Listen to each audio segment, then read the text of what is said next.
Halo,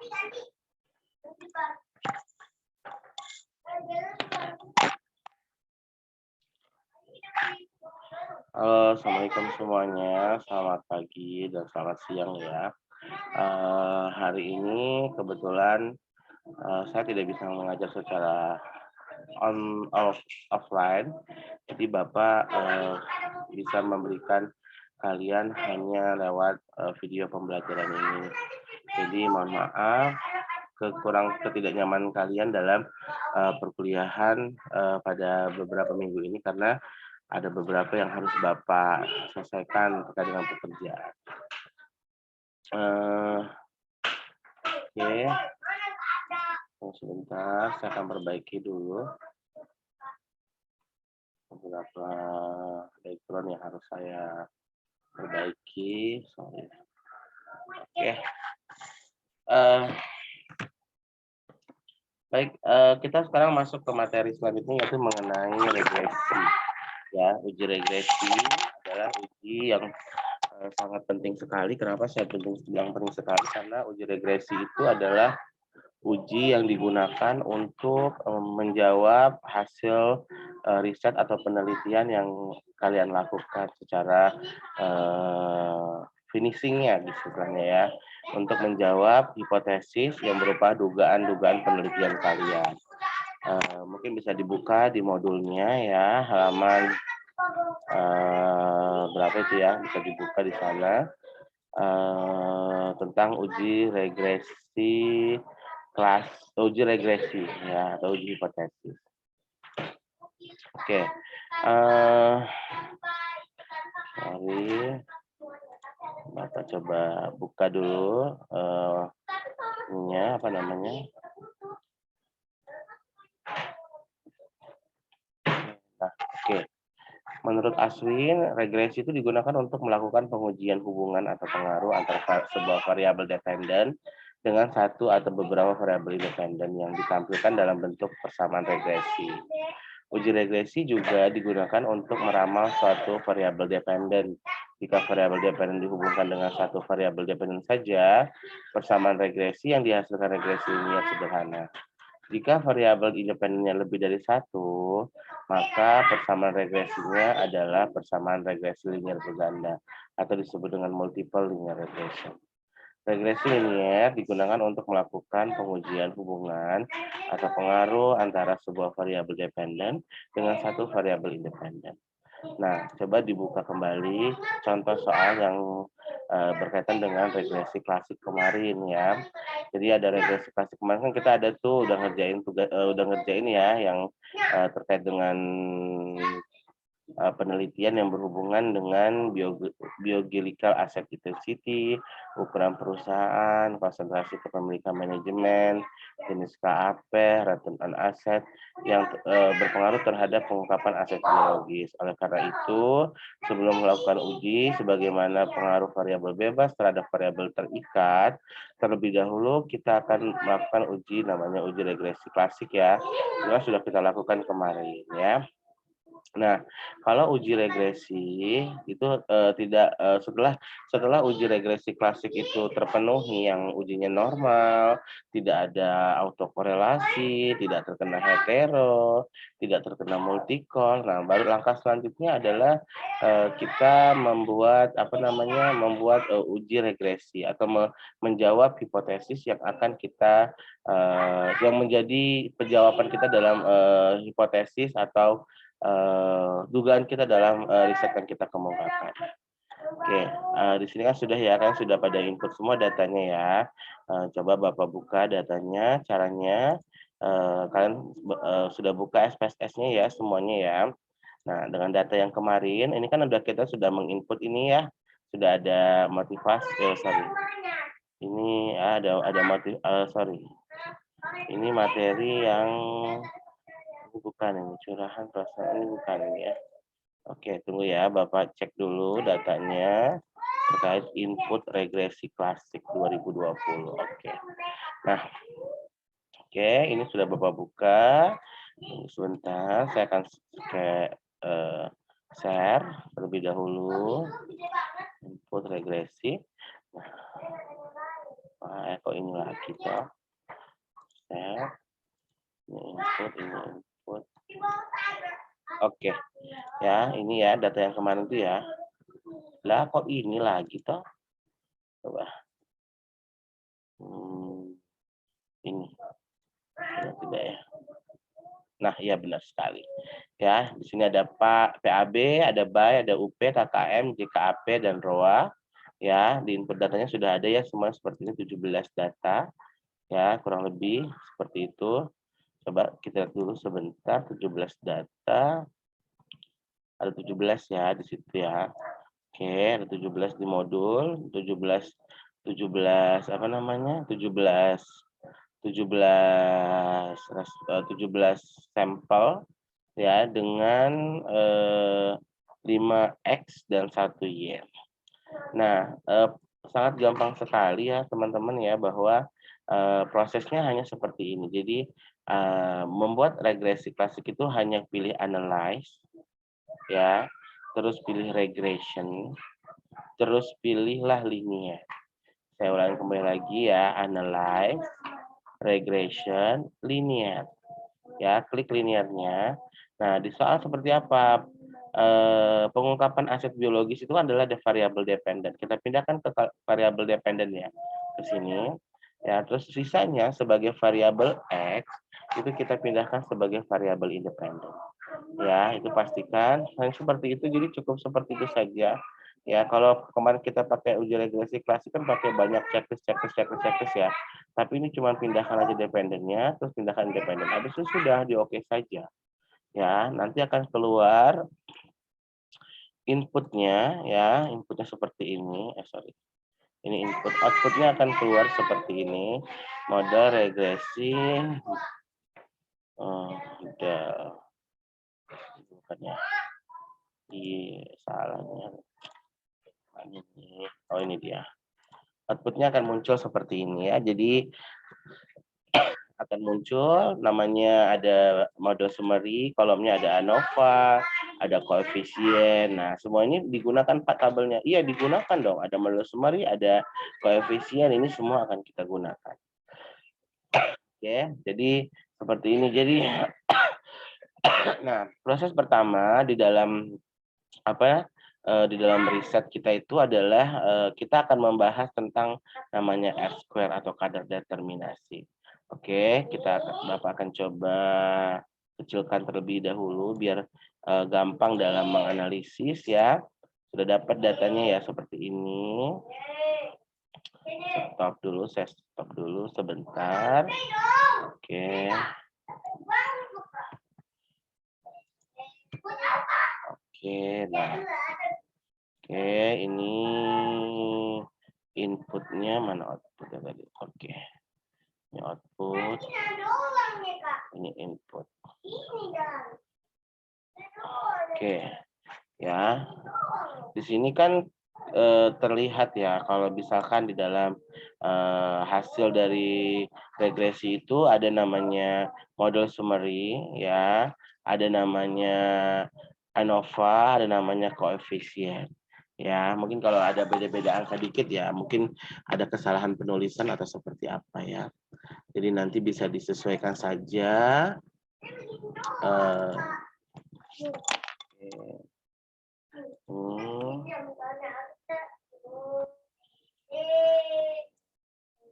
Ya, jadi nanti hasilnya akan muncul seperti ini di regresi.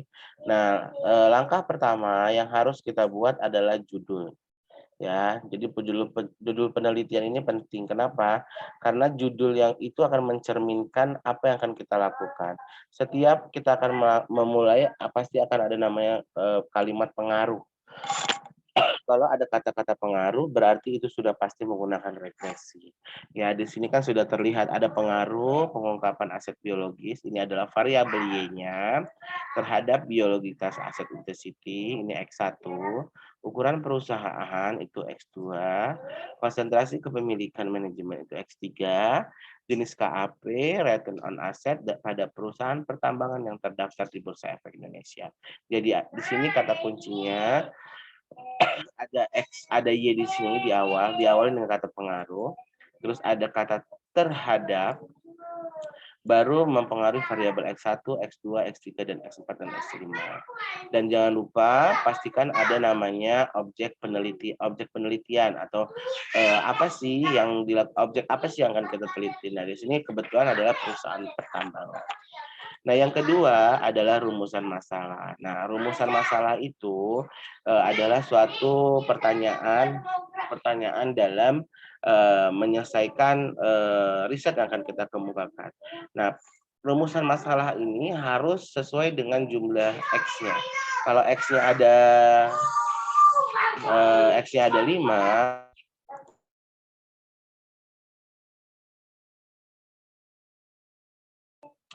ya, kalau misalkan X-nya ada 5, artinya bahwa variabel pertanyaannya juga pasti ada 5. Ya, karena setiap pertanyaan itu akan menjawab satu pertanyaan. Setiap X akan menjawab pertanyaan satu per satu.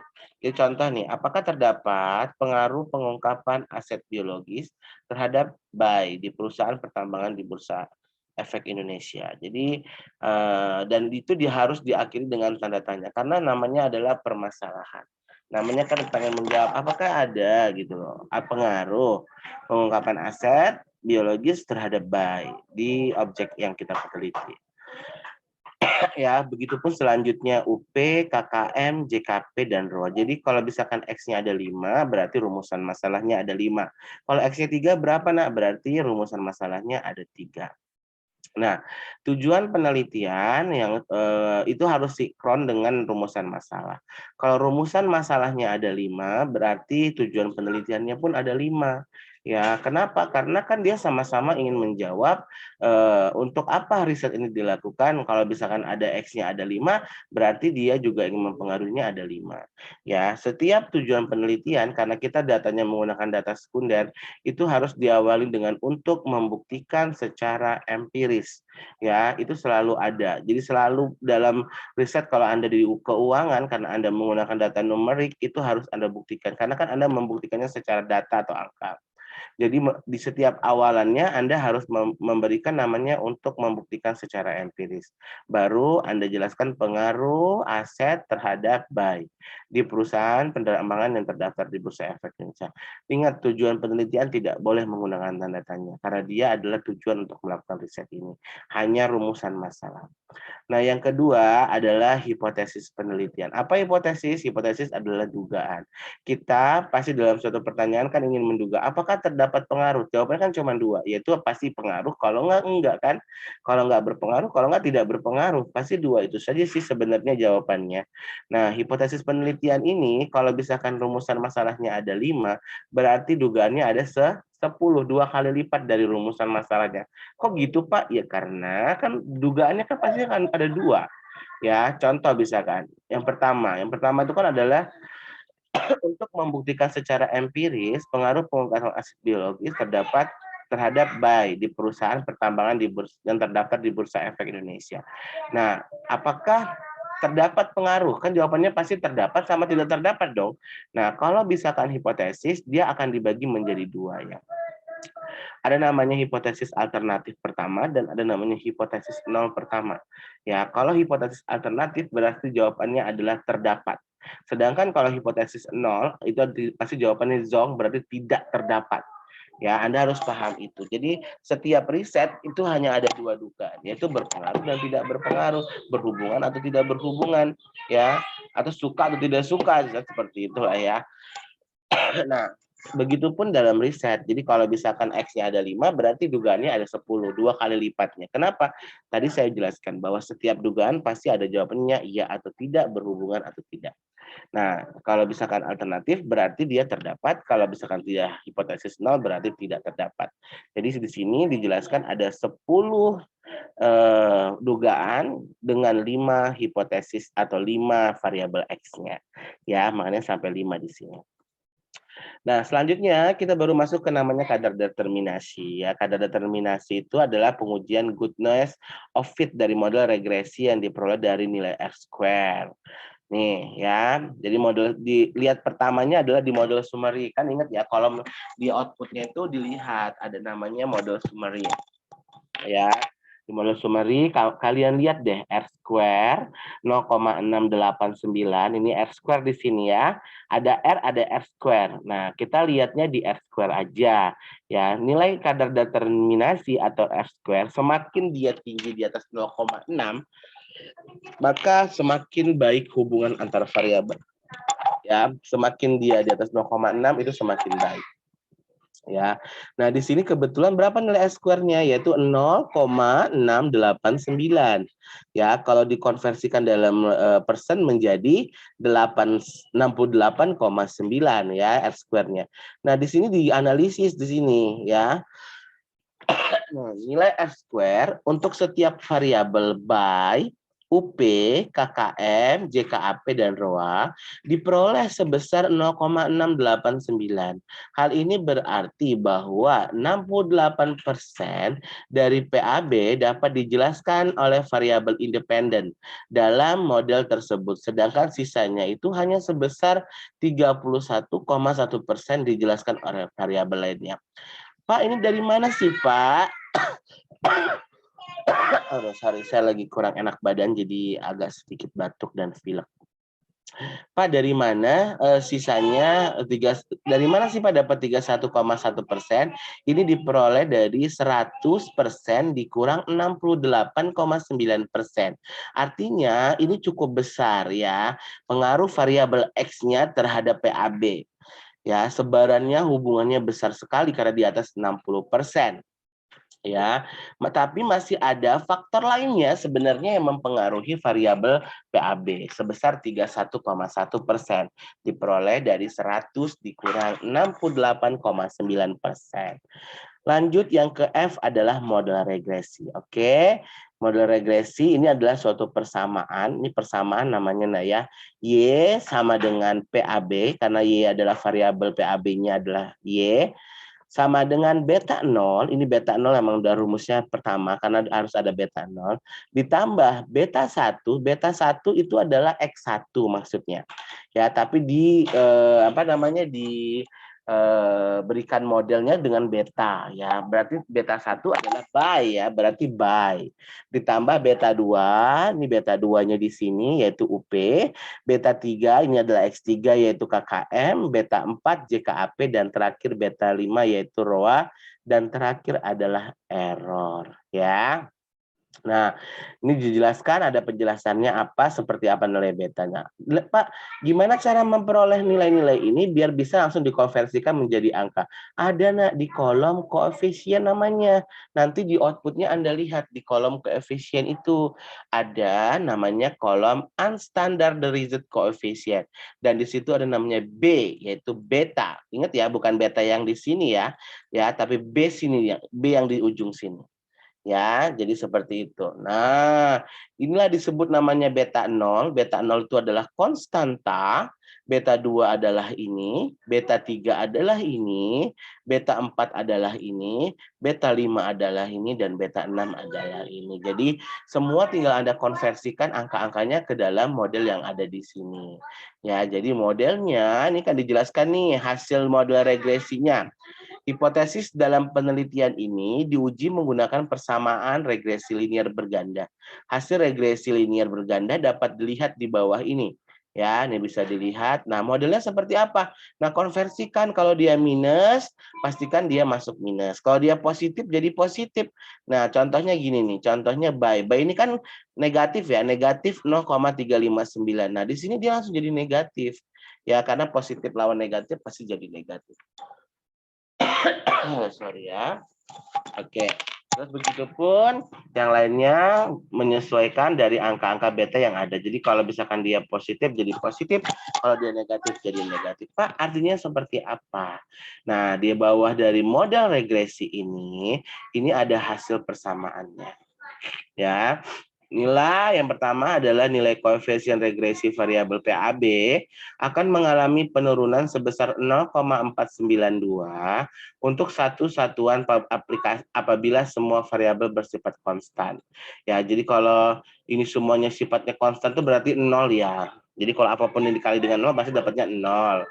Ya, maka setiap satu kali naik berarti yang menurun. Kenapa dia dibilang mengalami penurunan? Karena dia hasilnya negatif gitu. Tapi kalau misalkan dia nilainya positif berarti mengalami peningkatan.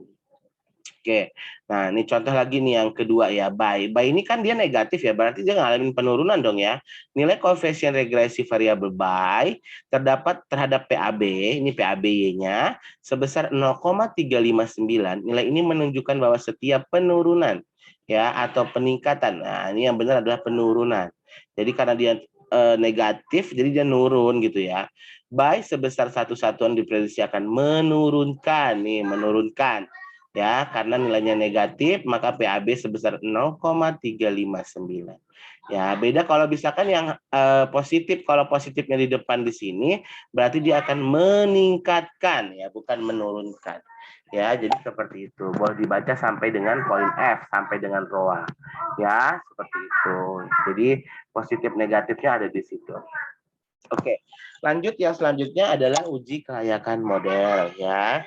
Uji kelayakan model atau uji F itu digunakan untuk melihat apakah model dalam penelitian layak atau tidak digunakan dalam menganalisis riset yang digunakan ya. Nah, ini lihatnya di mana Pak? Di tabel ANOVA ya. Lihat di outputnya tuh ada tabel ANOVA. Ya, lihatnya di sini nih. Nah, ada F di sini, ada SIG di sini. Apa sih syaratnya? Model dikatakan layak apabila F hitungnya nih, F hitungnya lebih besar dari F tabel atau SIG-nya lebih kecil dari 0,05.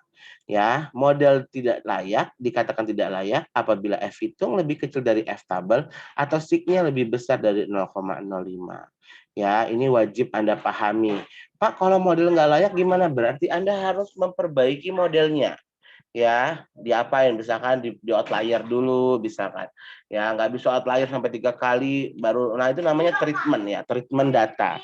Ya, nanti Anda akan belajar kalau misalkan Anda sudah sampai semester akhir dengan membaca, Anda pasti akan paham. Ya. Nah, di sini ada F tabel, ada N sama dengan N-1. Nah, berarti kan di sini kita butuh namanya F tabel. Namanya F hitung mana Pak? Ini F hitung. 4,877 itu adalah nilai F hitung. Kita nyari F tabelnya di mana? Nah, di buku panduan ada ya, di belakang di modul ya. Di modul itu udah ada namanya F tabel ya. Coba Bapak buka F tabel ya biar kalian juga paham cara membacanya. Uji F. Nah, ini dia. Uji F. Uji F ya, ini uji F. Ya. Nah, kita lihat di sini ya. Di sini kan udah dilihat nih. Kita kan pakai distribusinya adalah 0,05. Ya, ini distribusinya 0,05, tinggal dilihat. Terus berapa nilai pembilang N-nya? N-nya itu berarti adalah apa namanya? N-nya adalah jumlah apa namanya X-nya ya, jumlah X-nya. Oke. Ya, jumlah X-nya Anda boleh lihat di sini, misalkan jumlah X-nya di sini F bilangnya adalah N-nya di sini X-nya adalah 5, baru di situ N min K min 1. N itu berarti jumlah respondennya ada berapa tadi? 17 ya kalau nggak salah ya. Ada 17 ya, 17 dikurang K-nya 5, 17 kurang 5 berarti 12, kurang 1 berarti 11. Lihatlah di sini 11 sama 5 di sini yaitu 3,20 ya. Kalau secara F 3,20 itu lebih kecil daripada F tabel ya. Nah, tapi Bapak selalu bilang bahwa nggak perlu kita pusing sebenarnya tentang F ini ya. Kalau kita sudah lihat nilai SIG-nya saja, nih nilai SIG yang ini nih, ya. Kalau kita lihat SIG-nya bahwa dia sudah modelnya layak, berarti secara otomatis nilai F-nya juga akan mengikuti. Ya, Pak, mungkin nggak sih F-nya itu beda sama SIG? Nggak mungkin, jarang sekali terjadi, nah. Itu errornya mungkin cuma 0,1%. Ya, kalau misalkan SIG-nya sudah modelnya layak, pasti F-nya akan mengikuti. Kalau dia tidak layak, begitupun F-nya akan mengikuti. Ya, oke, itu ya. Nah, kita lihat analisisnya di F ini nak ya. Di F ini di modul dilihat, di situ sudah ada nilainya ya. Kita lihat pengujian ini pada dasarnya menunjukkan apakah semua independen yang dimasukkan dalam model layak digunakan atau tidak dalam memprediksi pengaruh variabel dependen. Hasil dari uji F itu adalah ini, F hitungnya 4,877, SIG-nya adalah 0,014. Secara SIG dia sudah modelnya layak ya. Kenapa? Karena dia lebih kecil dari 0,05. Ya, 14 lebih kecil dari 50. Berdasarkan tabel di atas, itu diperoleh hasil koefisien signifikan yang menunjukkan bahwa nilai signifikan sebesar 0,014 lebih kecil dari 0,05 dengan nilai F hitung sebesar 4,877. Ya, artinya bahwa model layak digunakan dalam penelitian ini. Ya, berarti kalau udah layak, alhamdulillah penelitian bisa dilanjutkan ke uji hipotesis. Ya, kalau misalkan kalau itu gimana Pak kalau nggak layak ya berarti Anda harus lakukan treatment. Treatmentnya banyak, ada autokorelasi, merubah model, menghitung kembali data, banyak. Semoga itu tidak terjadi. Tapi itulah seninya dalam menyusun skripsi ya. Kalau nggak pusing ya nggak asik gitu ya. Nah, selanjutnya adalah uji hipotesis. Ini adalah yang paling penting. Kenapa? Uji hipotesis itu menjawab dugaan-dugaan kita apakah dia berpengaruh atau tidak ya. Oke, kan tadi saya bilang bahwa dugaan itu ada dua, ada HA, ada HO. HA berarti dia terdapat, HO tidak terdapat, atau H hipotesis alternatif itu dia terdapat pengaruh, hipotesis 0 itu dia berarti tidak dapat pengaruh. Oke. Nah, rumusnya apa sih Pak sebenarnya syaratnya ya Pak ya? Jadi HA diterima dan H0 ditolak apabila T hitungnya lebih besar dari T tabel atau SIG-nya lebih kecil dari 0,05. Ya, nih. Atau H0 ditolak dan H diterima apabila T hitungnya lebih kecil dari T tabel atau SIG-nya lebih besar dari 0,05. Pak yang bagus gimana ya? Semua juga bagus. Ingat ya, data yang baik itu tidak harus berpengaruh atau tidak berpengaruh. Semuanya itu hasil hipotesis itu sama. Nanti Anda bagaimana caranya menguatkan dalam teori. Hanya saya itu tidak berpengaruh semua, berarti penelitian saya gagal. Ya salah kamu kalau seperti itu. Ya, mana ada yang seperti itu. Oke. Jadi kalau kalian nanti misalkan di skripsi kalian Pak, nanti mana Pak kalau misalkan datanya nggak berpengaruh semua ya nggak apa-apa gitu loh, tidak masalah gitu ya. Jadi jangan takut gitu. Yang penting Anda paham akan teorinya. Nah, contohnya ada di tabel koefisien nih kalau nggak salah ya. Nih, kita lihatnya SIG-nya aja deh, nggak usah lihat T-nya, pusing kalau belajar T-nya ya. Nah, lihat SIG-nya tuh. Nih ya, uji statistik T pada dasarnya itu menunjukkan seberapa jauh pengaruh satu variabel independen secara individual dalam menerapkan variabel dependen dengan tingkat signifikannya 5%. Bila nilai signifikan T lebih kecil dari 0,05, lihat aja SIG-nya ya, lebih kecil dari 0,05, maka H0 ditolak, yang artinya bahwa terdapat pengaruh yang signifikan antara satu variabel independen terhadap variabel dependen. Tapi apabila nilai signifikannya T-nya lebih besar dari 0,05, maka H0 diterima. Artinya tidak terdapat pengaruh yang signifikan antara satu variabel independen terhadap variabel dependen. Hasil dari uji statistik T dapat dilihat pada tabel di bawah ini. Ya, jadi Anda buatkan tabelnya, di sini ada SIG-nya. Nggak usah lihat T lah, pusing. Pasti kenapa saya bilang nggak usah lihat T? Karena SIG ini sudah mewakili T. Jadi kalau SIG-nya sudah tidak berpengaruh, pasti hasilnya juga tidak berpengaruh di T-nya. Contoh yang pertama, kita lihat. Baik ini kan SIG-nya 0,767, berarti dia lebih besar, lebih kecil? Lebih besar. Berarti kalau lebih besar H0-nya diterima. Kalau diterima H0-nya berarti dia tidak berpengaruh. Sekarang UP. Kalau UP berpengaruh atau tidak? Berpengaruh. Kenapa? Karena H0,01 itu lebih kecil dari 0,05. Ya, karena tingkat signifikannya lebih kecil sehingga H0 ditolak dan HA diterima. Yang artinya terdapat pengaruh UP terhadap PAB. KKM berpengaruh tidak? Tidak berpengaruh KKM ini. Ya, jadi nggak berpengaruh. Terus dia KAP berpengaruh tidak? Berpengaruh ya, karena 0,030 itu lebih kecil dari 0,05. Terus ROA berpengaruh tidak? ROA berpengaruh apa tidak? Tidak kan, yaitu 0,194 itu lebih besar dari 0,05. Ya, berarti dalam sampel ini hanya UP dan JKAP yang berpengaruh, sisanya tidak berpengaruh. Ya, tuh, lihat hasilnya nih, ini hasilnya. Hasil untuk variabel biological asset intensity menunjukkan bahwa dengan signifikan 0,767 atau lebih besar dari 0,05, maka jawaban hipotesis yaitu H1 ditolak dan menerima H0 yang menyatakan bahwa tidak terdapat pengaruh biological asset intensity terhadap pengungkapan aset biologis. Berarti hipotesis pertanyaan pertama jawabannya adalah HA ditolak, H0 diterima.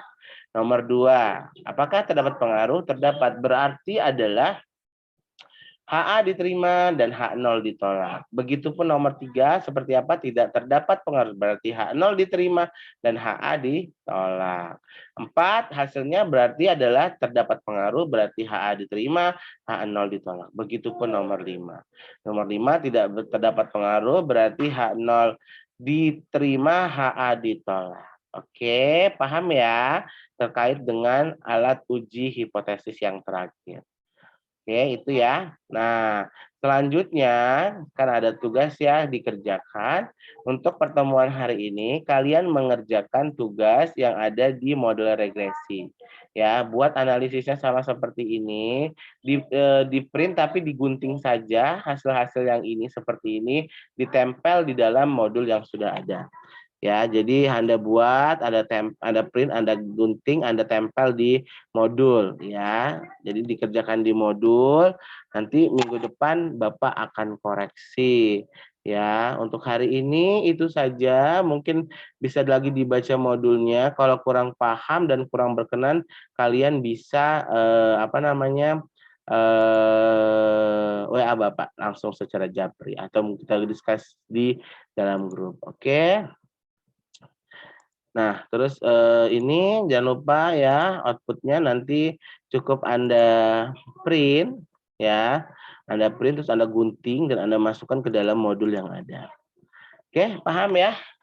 Mohon maaf ya, kurang lebih sekitar 2 minggu mungkin Bapak akan online terus.